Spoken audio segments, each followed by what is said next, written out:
सो है भाई, जय हिंद and finally welcome back to stand up classes. तो फाइनली मैं लेकर के आ गया हूं आप सभी के लिए कोस्ट गार्ड नाविक जीडीडीबी यांत्रिक 1 2026 और 2026 बैच के लिए क्लासेस। जी हाँ दोस्तों, ये हमारा जो पहला क्लास है ये साइंस का क्लास होने वाला है, जिसमें जो है जीडीडीबी यांत्रिक सेक्शन 1 के जो है साइंस के बहुत सारे, मतलब ये समझ लो कि कम से कम 1500 प्लस यहाँ पे क्वेश्चंस हम लोग कवर करने वाले हैं एग्जाम तक। आपका एग्जाम नियरली 1 महीना बचा हुआ है, तो 1 महीने में नियरली जो है 1500 क्वेश्चंस कवर करेंगे। और आपका जो ये साइंस है ना, इससे बाहर कुछ नहीं आएगा, पहले ही मैं लिख करके दे देता हूं।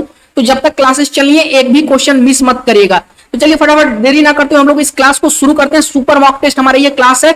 अगर ये कर लेते हो 1500 क्वेश्चन जो एग्जाम तक मैं कराने वाला हूं, 10 बाई 10 साइंस में कोई आपको रोक नहीं सकता है। ये सारे क्वेश्चंस आपके पिछले एग्जाम पे आधारित हैं। तो चलिए, अगर सीरियस होकर के तैयारी कर रहे हैं तो आगे बढ़ते हैं। और आपके लिए कुछ बेहद इंपॉर्टेंट चीज है जो मैं आपको बताने वाला हूं। देखिए, यहाँ पे कोस्ट गार्ड का आपका जो है पेड बैच भी चल रहा है। जी हाँ दोस्तों, वहां पे लगातार जो है कंटेंट दिया जा रहा है और बच्चे जुड़ करके अपनी तैयारी कर रहे हैं। अगर अभी तक आप भी नहीं जुड़े हो तो अभी के अभी जुड़ जाइए। कैसे जुड़ना है देखिए, ये आपका सिलेक्शन की 100% गारंटी इस बैच के थ्रू आपको मिल रही है।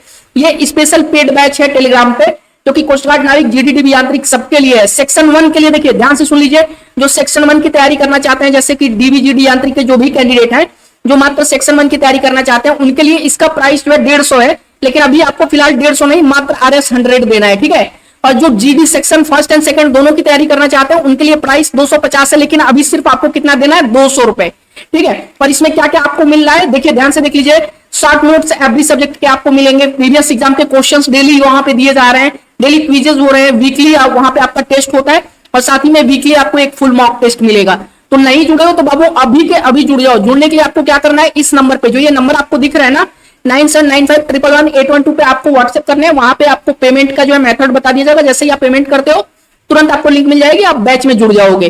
तो देर ना करते हुए बाबू, अगर आप तैयारी सीरियस होकर कर रहे हो तो ये पेड बैच ज्वाइन कर लो। मतलब 1 महीने से लगातार ये बैच आपका चल रहा है, उसमें कंटेंट आपके PDF नोट्स क्वेश्चन सब कुछ दिए जा रहे हैं। नहीं जुड़े तो अभी के अभी जुड़ जाओ और सबको शेयर करो। जितने भी आपके दोस्त हैं जो कोस्ट गार्ड की तैयारी कर रहे हैं, सबको बताओ कि ये पेड बैच ज्वाइन करें और अपने सिलेक्शन को जो है फाइनल करें। चलिए आज आगे बढ़कर अपने पहले क्वेश्चन के साथ में शुरुआत करते हैं। What is more common name of solid carbon dioxide. बहुत ही शानदार क्वेश्चन है, ध्यान से देखिएगा। कह रहा है कि सॉलिड कार्बन डाइऑक्साइड को उसका कॉमन नेम क्या है, तो साधारण नाम, किस सामान्य नाम से उसको जाना जाता है। क्विक सिल्वर, पोटास, इप्सम, ये SUM है देखना, इप्सम ये, या फिर ड्राई आइस। फटाफट बताइए। तो सॉलिड, जो सॉलिड कार्बन डाइऑक्साइड है ना, ड्राई आइस को ही जो है, ठीक है, सूखी बर्फ को ही, ड्राई आइस को ही सॉलिड कार्बन डाइऑक्साइड बोलते हैं। याद रखिएगा, आपका क्वेश्चन नंबर D करेक्ट है। नेक्स्ट क्वेश्चन देख लेते हैं। विच law of physics states that the फोर्स बिटवीन, ध्यान से देखना, विच, ये क्वेश्चन पूछा गया आपके एग्जाम में, कोस्ट गार्ड का क्वेश्चन है ये। Which law of physics states that the फोर्स बिटवीन द 2 electric charges reduces to a quarter of its former value, जो पहले उसकी वैल्यू थी, when the distance between them is double। ध्यान से सुनो, जैसे मान लो कि ये आपके 2 इलेक्ट्रिक चार्जेज हैं, ठीक है। कह रहा कि भौतिकी का वो कौन सा नियम है कि 2 विद्युत आवेशों के बीच में, इन दोनों के बीच की जो दूरी है, बीच की दूरी दुगुनी करने पे, ठीक है, मतलब जितना ये डिस्टेंस है इसको डबल करने पे, 2x करने पे, 2 टाइम्स करने पे क्या होगा, पर 2 विद्युतीय आवेशों के बीच का जो पूर्व आपका मान था ना, मतलब इस समय जो मान था, जो जब ये सिंगल दूरी थी, तो ये क्या हो जाता है, डबल करने पर 1/4 इसका जो है क्या रहे, मान रह जाता है। तो ये जो लॉ है फिजिक्स का, इसको कौन स्टेट करता है, ये कूलॉम्स लॉ स्टेट करता है, ठीक है, ठीक है, याद रखना। कूलॉम्स लॉ ये जो है, इस नियम को, ये लॉ ऑफ फिजिक्स को स्टेट करता है, ठीक है, याद रखना। ऑप्शन नंबर A आपका करेक्ट होगा। अगला क्वेश्चन देख लेते हैं। Object that shine in the night sky are known as, ये भी बहुत शानदार क्वेश्चन है। ये भी क्वेश्चन पूछा गया एग्जाम में। रात्रि के आकाश में चमकने वाली वस्तुओं को क्या कहा जाता है, क्या कहते हैं बाबू, सेलेस्टियल बॉडीज होती हैं, आकाशीय पिंड उनको बोलते हैं, क्या बोलते हैं, celestial bodies. Next question. Which of the following is the major component of vinegar? सिरका आप लोग सभी लोग खाते होंगे, सबके घर में पाया जाता होगा सिरका, ठीक है। अगर नहीं पाया जाता, नहीं बनता है, तो फिर बाजार से खरीद के आपके पिताजी लाते होंगे। तो कह रहा है कि विनेगर जो होता है, ये भी क्वेश्चन एग्जाम में पूछा गया, विनेगर का मेन कंपोनेंट क्या होता है, ठीक है। इसका अगर आप ध्यान से देखोगे, विनेगर जितने लोग खाते हैं, इसमें एक अजीब तरह की गंध होती है और साथ ही में एक खट्टापन होता है। वो किसकी वजह से होता है, जो उसका मेजर कंपोनेंट होता है ना, उसी की वजह से। और वो मेजर कंपोनेंट होता है क्या, एसिटिक एसिड होता है। क्या होता है, एसिटिक एसिड होता है। ऑप्शन नंबर D आपका। चलो next question. Calcium sulphate dihydrate is commonly known as, ये आपका केमिकल नेम दिया गया है। ये पूछ रहा है ये किस चीज का कॉमन नेम इसका पूछ रहा है, ठीक है। ये किसका कैल्शियम नेम है, एस्बेस्टस का, लाइमस्टोन का, ग्लास का या जिप्सम का, किसका है बाबू। सो याद रखिएगा, कैल्शियम सल्फेट डाइहाइड्रेट, ये सॉरी जिप्सम का, ठीक है। जिप्सम का क्या है, ये केमिकल नेम है, ठीक है, याद रखिएगा। तो कैल्शियम सल्फेट डाइहाइड्रेट का सामान्य नाम क्या होगा, जिप्सम, ठीक है। Next question. ये भी क्वेश्चन आपका एग्जाम में पूछा गया, मतलब मैं आपको बता रहा हूं ना 100% एग्जाम आस्क्ड क्वेश्चन यहाँ पे मैं आपको करवाने वाला हूं, ठीक है। Lucifer is another name of for the planet, कह रहा कि लूसीफर किस जो है ग्रह का एक दूसरा नाम है, ये पूर्व नाम था इसका जो है सैटर्न, वेनस, मार्स या जुपिटर, शनि, शुक्र, मंगल, बृहस्पति। फटाफट जरा बताइए तो। सो वेनस का, शुक्र ग्रह का अनदर नेम है लूसीफर के नाम से भी जाना जाता है इसको, ठीक है। नेक्स्ट क्वेश्चन कर लेते हैं, चलिए आगे बढ़ते हैं। Planetary scientist call the thin gaseous envelope around the moon, देखो क्या है ना, जो हमारा चंद्रमा है उसके आसपास एक पतली जो है झिल्ली है, गैस की एक पतली झिल्ली है, ठीक है। तो ग्रह वैज्ञानिक जो है वो चंद्रमा के चारों ओर पतले गैसीय जो लिफाफे झिल्ली है उसको क्या कहते हैं? Lunar stratosphere, lunar thermosphere, lunar endosphere या लूनर एक्सोस्फियर, उसको किस नाम से जो है बुलाया जाता है? फटाफट बताइए। दैट इज लूनर थर्मोस्फियर इसको बोलते हैं, क्या बोलते हैं? लूनर थर्मोस्फियर, चंद्र थर्मोस्फियर इसको बोलते हैं, ठीक है, याद रखिएगा। नेक्स्ट क्वेश्चन कर लेते हैं। कह रहा है कि मीथेन एक कलरलेस, देखो मीथेन जो गैस होता है इसका कोई कलर नहीं होता है, ऑर्डरलेस, इसमें कोई महक नहीं होती और नॉन टॉक्सिक होता है, लेकिन फ्लेमेबल होता है। फ्लेमेबल मतलब जल्दी से जो कोई भी ऐसी चीज जिसमें जल्दी आग पकड़ ले, ठीक है, ज्वलनशील होता है वो। तो इसका कॉमन नेम आपको बताना है, ठीक है। What is it's common name? Methane का कॉमन नेम पूछ रहा है। Heating gas, blue vitriol, laughing gas या मार्स गैस? देखो इसको बोलते हैं मार्स गैस। किस नाम से जानते हैं? मार्स गैस के नाम से इसको जानते हैं, ठीक है। अब इसको मार्स गैस क्यों जानते हैं? मार्स मतलब क्या होता है? कीचड़ या दलदल, ठीक है। तो जो ये मीथेन गैस है ना, ज्यादातर ये ऐसे ही जगहों से बनता है। अगर कहीं बारिश हो गई, किसी गड्ढे में पानी जमा हुआ है और कीचड़ दलदल बन जाए ना, तो वहां पे थोड़ा बहुत मात्रा में आपको जो है मीथेन जरूर उसमें बन जाएगा, ठीक है। तो याद रखना, जो ये शब्द मार्स है इसका मतलब ही हुआ कीचड़ या दलदल, ठीक है। तो याद रखिएगा इसको किस नाम से मीथेन को जानते हैं? मार्स गैस के, इसका कॉमन नेम है। चलो next question. George Simon Ohm in is whose honour we have the famous Ohm's law, जिन्होंने ओम्स लॉ हमें दिया था, जो जॉर्ज साइमन ओम्स उनका पूरा नाम है, वो किस कंट्री से बिलोंग करते हैं? बताइए। जॉर्ज साइमन ओम्स जिनके सम्मान में हमारे पास प्रसिद्ध ओम का नियम है, किस देश से संबंधित है? पोलैंड, रशिया, जर्मनी या स्पेन? स्पेन। कहां के रहने वाले थे बाबू? ही वाज फ्रॉम जर्मनी, ठीक है। Next question. Which part of the body is responsible for the manufacturer of red blood cells? ये बहुत ही शानदार क्वेश्चन है।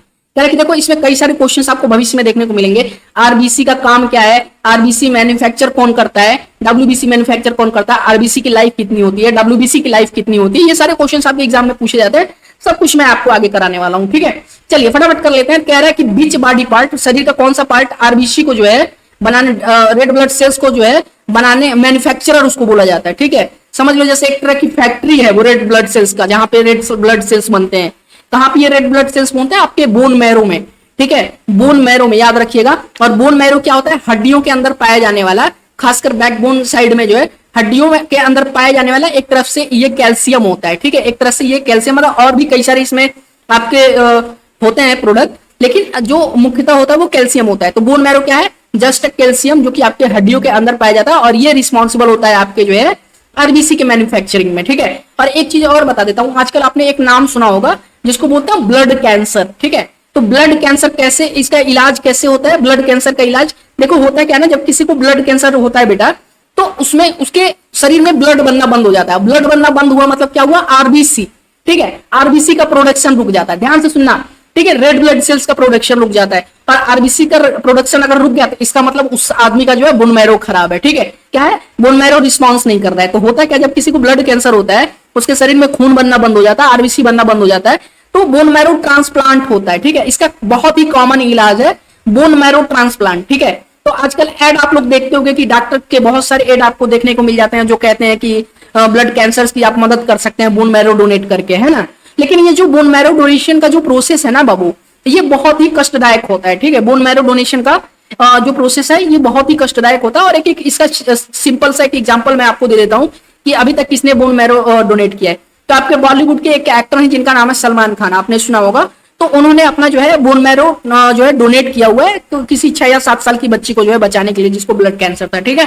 तो याद रखिएगा बोन मैरो से सीधा संबंध होता है आरबीसी से। मतलब अगर किसी को ब्लड कैंसर हुआ तो इसका मतलब ये हुआ कि उसके शरीर में आरबीसी प्रोडक्शन नहीं हो रहा है। और आरबीसी प्रोडक्शन नहीं हो रहा है मतलब इसका जो मेन फैक्ट्री है जहां पे आरबीसी बनता है वो कहां पे बनता है? बोन मैरो में बनता है। और बोन मैरो, इसका मतलब अगर आरबीसी प्रोडक्शन नहीं कर रहा है तो इसका मतलब बोन मैरो में खराबी है उस आदमी के। तो बोन मैरो ट्रांसप्लांट, अगर नया बोन मैरो किसी स्वस्थ आदमी का उसके शरीर में पड़ जाएगा, ठीक है, उसकी हड्डियों में, तो फिर क्या होगा? वो नया आरबीसी बनाना शुरू हो जाएगा और उसके ब्लड कैंसर का इलाज संभव है, ठीक है। चलो, तो इसीलिए हमारा जो ये ब्लड कैंसर है ना, जिसको हम लोग ब्लड कैंसर बोलते हैं, आज की डेट में इसका इलाज जो है डॉक्टरों ने ढूंढ लिया है, इसका जो है इलाज संभव है, जो कि बोन मैरो ट्रांसप्लांट आपका एकमात्र इलाज है। चलिए नेक्स्ट क्वेश्चन देख लेते हैं। अब उम्मीद करता हूं ये क्वेश्चन आपको कभी नहीं भूलेगा। Next question, what does the entire earth experience, when does the entire earth experience equal days और नाइट्स। बहुत ही शानदार क्वेश्चन है, ठीक है। इक्वल डेज और नाइट्स जो है इसको बोलते हैं ना ऑटोमिनल इक्विनॉक्स, इसको एक नाम से जानते हैं, ऑटोमिनल इक्विनॉक्स के नाम से जानते हैं, जब equal days and equal nights होते हैं। अब देखो ये इक्वल डेज और इक्वल नाइट्स कब होते हैं, ठीक है, बहुत शानदार। देखो नॉर्थ पोल पे अलग समय होता है और साउथ पोल पे ये अलग समय होता है, ठीक है। तो when does the entire earth experience, ये कब, ऐसा कब होता है? सबसे पहले तो ये जान लो, ये डे ऑफ इक्विनॉक्स, ठीक है, जब ऑटोमिनल इक्विनॉक्स होता है, डेज ऑफ इक्विनॉक्स होता है, उस दिन इसको बोलते हैं। देखो साउथ हेमिस्फीयर पे ध्यान से सुन लेना, ठीक है, साउथ हेमिस्फीयर पे 20 मार्च, कब? 20 मार्च, ठीक है। एक बार रुक जाओ, हाँ ठीक है, चलो।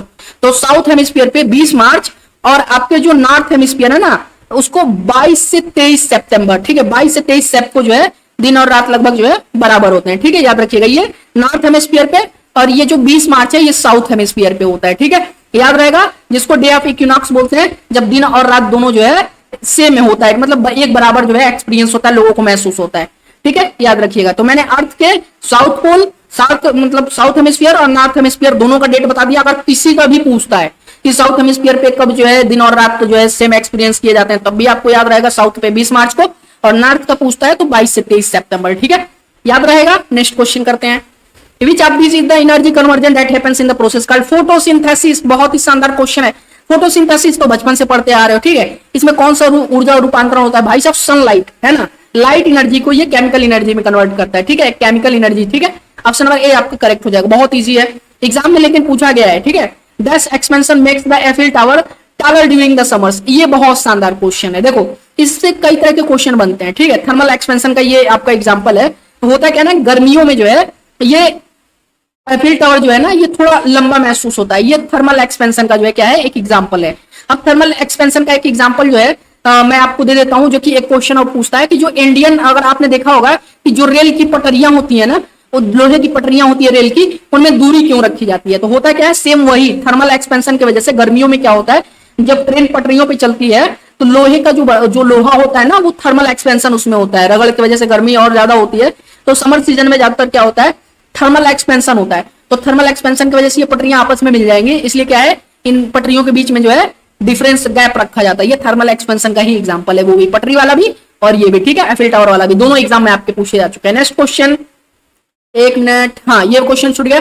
विच of the following is not an ore of iron. बहुत ही शानदार क्वेश्चन है, कह रहा है इनमें से कौन सा लोहे का एक एसेट नहीं है, और नहीं है। अब और क्या होता है, किसी भी धातु का, किसी भी मेटल का जो फर्स्ट फॉर्म होता है, जिससे वो मतलब अशुद्ध रूप एक तरह से होता है, ठीक है, कच्चा रूप जो होता है, जिससे वो धातु प्राप्त की जाए। तो मैग्नेटाइट, हेमेटाइट, सेडेराइट या कपराइट, बताइए कौन सा सही आंसर होगा?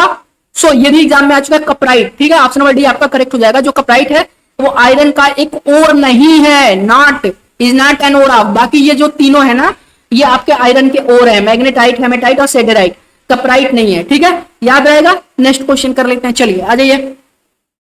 The explosion of crackers is an example of. बहुत ही शानदार क्वेश्चन है। यहाँ पे दो क्वेश्चन बनते हैं। एक तो पूछता है कि जो क्रैकर्स होते हैं, पटाखे होते हैं ना, तब उनमें विस्फोट होता है तो जो अजीब सी गंध होती है ना, वो किसके वजह से होती है, ठीक है। तो उसका सबसे पहला वो जान लो, आंसर जान लो, वो सल्फर की वजह से होती है, ठीक है। सल्फर क्या होता है, आपने देखा होगा जो पैरेट का कलर होता है ना, जिसको हम लोग सुगा पंखी रंग बोलते हैं, उसी कलर का वो पाया जाता है सल्फर। अगर आपने केमिस्ट्री के जो है लैब में देखा होगा, तो सल्फर का जो कलर होता है वो वही जो है लाइट ग्रीन होता है, ठीक है। और इसमें एक अजीब तरीके की गंध होती है, तो जो वो क्रैकर्स में उसका यूज किया जाता है। जब पटाखे जब छूटते हैं, आपने विस्फोट किए पटाखे जो है दीपावली वगैरह में जब छोड़े होंगे, तो जो उसमें एक अजीब सी गंध आती है ना, वो सल्फर की वजह से आती है। लेकिन यहाँ पे पूछ रहा है कि जो क्रैकर्स का एक्सप्लोजन है ना, विस्फोट है ना, वो किसका एग्जाम्पल है? बहुत ही शानदार क्वेश्चन है, ध्यान से करिएगा। सो फटाफट बताइए, ये किसका, कंबस्टन का, प्रिसिपिटेशन का, एवोपोरेशन या डिकम्पोजिशन? देखो ये कंबस्टन मतलब इसमें पूर्ण दहन हो रहा है, ठीक है, कोई चीज जल रही है और पूर्ण तरीके से जल रही है ना, तो कंबस्टन हो रहा है। तो ऑप्शन नंबर ए आपका करेक्ट हो जाएगा, ठीक है। ये किसका उदाहरण है, कंबस्टन का, कंबस्टन रिएक्शन होता है वो।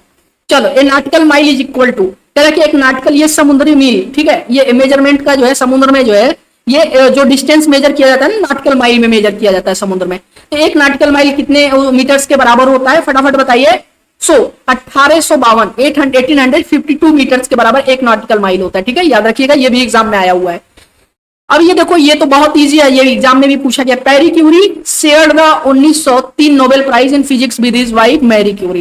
देखो, पैरी क्यूरी और मैरी क्यूरी ये दोनों हस्बैंड वाइफ थे। इन्होंने जो है 1903 में एक नोबेल प्राइज पाया। ठीक है, वैसे तो इनको जो है कई सारे आविष्कार के लिए भी जाना जाता है, लेकिन खासकर जो है इस आविष्कार के लिए 1903 में इनको जो है नोबेल प्राइज दिया गया।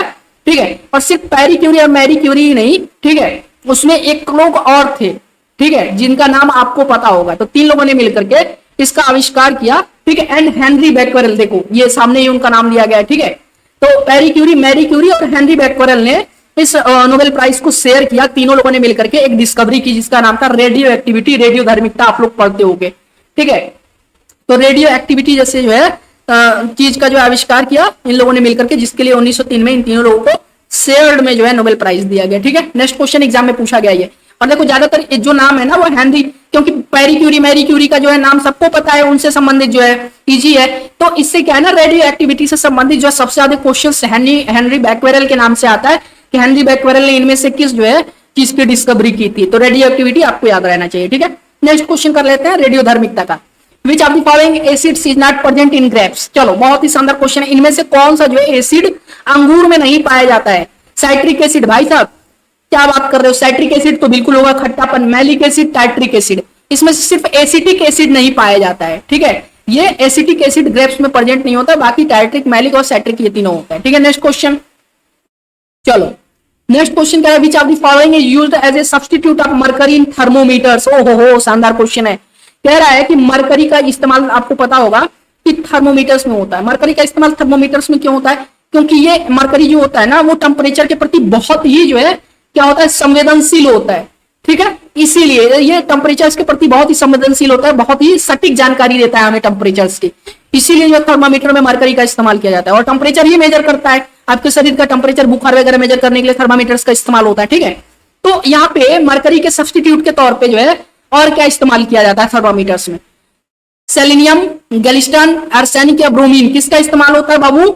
सो दैट इज गैलिस्टन का। ठीक है, याद रखिएगा, गैलिस्टन का इस्तेमाल किया जाता है in place of mercury in thermometers. ठीक है, इसका सब्स्टिट्यूट के रूप में इस्तेमाल होता है, क्योंकि ये भी क्या है, आपके जो है टेम्परेचर के प्रति बहुत ही संवेदनशील होता है। Next question, who performs the task of capturing oxygen in blood. ओ हो, बहुत शानदार क्वेश्चन है। कह रहा है कि ब्लड के अंदर, शरीर में जो है, ध्यान से सुनना, शरीर में जो ऑक्सीजन जाता है ना, ठीक है, तो ब्लड में वो मिक्स होता है। ठीक है, ब्लड में जाकर के मिक्स हो जाता है।